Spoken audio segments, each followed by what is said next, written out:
ये बुनियादी तौर पर मोहब्बत की कहानी थी, जॉर्ज स्मिथ और कैथी की मोहब्बत की कहानी। ये पिछले दहाई की बहुत बड़ी मशहूर कहानी है और कहानी कुछ इस तरह है कि George Smith half caste American जबकि कैथी का ताल्लुक मैक्सिको से था। इसके बावजूद काफ़ी अर्सा पहले सालों साल 200 साल से पहले के यहाँ आए और फिर यहाँ के उन्होंने गुजरने के साथ अमेरिकन बन गए, मुकम्मल तौर पर अमेरिकन नस्ल में शामिल हो गए। जॉर्ज और कैथी की मुलाकात वाशिंगटन में ही, दोनों सॉफ्टवेयर की नुमाइश में मिले, दोस्ती हुई, मोहब्बत हुई, दोनों ने शादी की और सियाटल के खूबसूरत और खुशहाल इलाके में जिंदगी गुजारने लगे। शादी के 2 साल बाद मालूम हुआ कि जॉर्ज स्मिथ के खून में कोई कीमियाई खराबी है जिसके बाद स्पर्म पैदा नहीं होते। जॉर्ज औलाद की नेमत से महरूम रहेगा। ये दोनों के लिए बहुत बुरी खबर थी। दोनों साहिब औलाद होना चाहते थे, लेकिन डॉक्टरों ने और साइंसदानों से राब्ते शुरू किए तो मालूम हुआ कि इसका इलाज किया जा सकता है। वो एक बार स्पर्म पैदा किए जा सकते हैं, लेकिन ये तरीका बहुत महंगा था। जॉर्ज कैथी ने सोचा कि अपना तमाम सरमाया औलाद पर खर्च करने का फैसला किया। इसने अपनी कंपनी, अपना घर, अपनी गाड़ी बेची, ये रकम शिकागो के मेडिकल सेंटर में जमा कराई, अपना इलाज शुरू कराया। इलाज कामयाब हुआ, स्पर्म पैदा हुए, स्पर्म मसनूई तरीके से कैथी के जिस्म में दाखिल हुए और फितरी अमल शुरू हो गया और जो अल्लाह ताला ने इसे चांद सा बेटा अता किया। जॉर्ज स्मिथ और कैथी की कहानी यहाँ तक एक आम दास्तान है। हमें से कौन शख्स है जिसकी ज़िंदगी में इस नौइयत के गम नहीं। कुदरत ने हर इंसान की ज़िंदगी में कोई ना कोई गम, दुख या तकलीफ़ों के धागों से बड़े होते हैं। आपने अगर कभी जुलाहे का कपड़ा बुनते देखा हो तो जानते होंगे कि जुलाहे की खड्डी में मुख्तलिफ रंग के सैकड़ों हज़ारों धागे होते हैं और वो मुख्तलिफ कदरों का होता है। ज़िंदगी भी एक खड्डी है जिसमें ताना बाना बना रहता है, कभी दुख कभी सुख। लिहाजा हम सब दुख सुख की मुसीबतों के तानों बाने से बने होते हैं और ये हर इंसान की ज़िंदगी में आता है। लेकिन कहानी असल ये नहीं, कहानी इसके आगे है।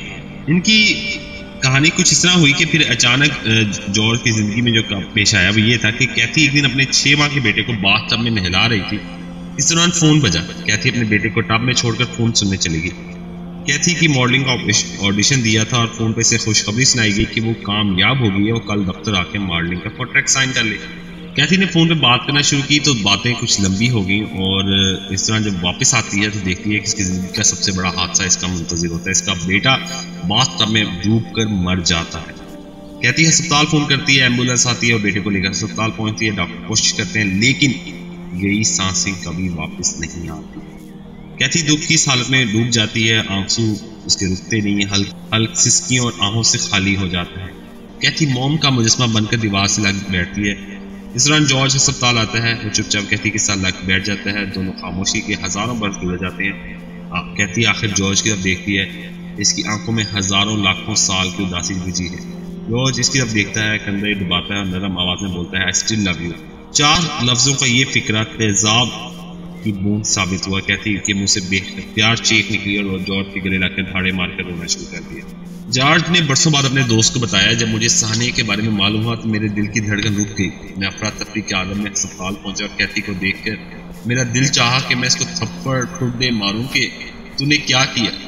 मैं इसे मार सकता था, लेकिन मुझे सेकंड के 1000वें हिस्से में ख्याल आया कि इससे मारने से क्या मेरा बेटा वापस आ जाए, या मेरे रोने, चीखने, चिल्लाने और शोर करने से हमारा बेटा जिंदा हो जाएगा। मुझे महसूस हुआ नहीं, क्योंकि हमारा बेटा तो मर चुका है, वो कभी वापस नहीं आएगा। माजी दुनिया की वाहिद चीज़ है जिसे कुदरत भी नहीं बदल सकती। मैंने महसूस किया कैथी को इस वक्त मेरी सबसे ज़्यादा ज़रूरत है। चुनाचा मैं इसके पास बैठ गया और इसके कंधे दबाए और उससे कहा, I still love you. George का कहना था कि हम में से ज़्यादातर लोग बुरे वाक़यात, बुरे सानेहों के जिम्मेदार एक दूसरे को ठहराते हैं। बीवी खाविंद से शिकवा करती है, तुम्हारी वजह से हुआ। खाविंद बीवी से मुखातिब होकर कहता है, अगर तुम ये ना करती तो ऐसा ना होता। हम ये करते हुए भूल जाते हैं कि हमारी ज़िंदगी का साथी भी इस वक्त उसी साने से इतना ही मुतासिर है जितना हम। मेरा बेटा मेरी बीवी का भी बेटा था और कोई माँ जानबूझकर अपने बेटे की जान नहीं लेगी। इस वक्त से मुज़िम सुनाने से बेहतर है कि हम ये जान लें कि दोनों का ही नुकसान है। जॉर्ज का कहना था कि मैंने ज़िंदगी में कभी बेटे की मौत का जिम्मेदार से नहीं ठहराया। जब वो बेटे का जिक्र करती है तो मैं कहता हूँ, कहती औलाद हमारी नसीब में थी ही नहीं। हमने मेडिकल साइंस के ज़रिए ज़बरदस्ती औलाद हासिल करने की कोशिश की, हम कामयाब हो गए, लेकिन कुदरत ने ये साबित कर दिया कि इंसान अपने मुकद्दर को शिकस्त नहीं दे सकता। तुम दिल छोटा ना करो, बस देखो मैं तुमसे कितनी मोहब्बत करता हूँ। जॉर्ज का कहना था कि हम हादसे से नहीं बच जाते, लेकिन हादसे हमारे इल्ज़ामात, हमारी नफरत, हमारे दुख, हमारी चोट की शिद्दत में इजाफा कर देते हैं। जबकि हमारी मोहब्बत, हमारी चोट की शिद्दत हमारे दुख में कमी का बायस बन जाती है। चुनांचा अपने चाहने वाले को जब भी कोई गलती करे तो इससे की कोताही हो जाए तो आप इसे डांटने की बजाय सिर्फ इतना कह दें स्टिल लव यू। इसके बाद देखिए वो भी खुश हो जाएगा और आप भी।